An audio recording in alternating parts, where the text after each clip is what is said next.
உங்களை பார்க்க ஒருத்தர் வந்திருக்காரு. உங்க ஃபைல்ஸ். தேங்க்யூ. உயிரை பணைய வச்சு எல்லாரையும் காப்பாற்ற உன் நிலைமை பார்த்தியா?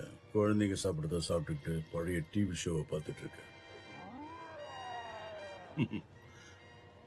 கெட்டதுலயும் ஒரு நல்லது இருக்கு. இப்படி ஓய்வெடுத்து ரொம்ப நாள் ஆச்சு. டாடி ஐம் சாரிடா செல்லம். டேடியா? செல்லம், நான் உனக்கு ஒருத்தர் அறிமுகப்படுத்த விரும்புறேன். இவர் என்னோட பழைய ஃப்ரெண்ட். இவருக்கு ஹலோ சொல்லு. நீங்க டாமினிக் தானே? உங்களை எங்க அப்பா அடி பொளந்துட்டாராமே. பெரியவங்க கிட்ட அப்படி எல்லாம் பேசக்கூடாது. வலிக்கு உங்க அப்பா நிறைய மருந்து சாப்பிடுறாரு. அதனாலதான் உங்ககிட்ட இவர் கண்டபடி உளறி இருக்காரு. பொய் சொல்றீங்க. சரி செல்லம், இப்ப நீ கிளம்பு. ஹெலினா கூட போய் ஏதாவது கொஞ்சம் சாப்பிட்டுட்டு வா. நானும் இவரும் தனியா பேசுறோம், சரியா?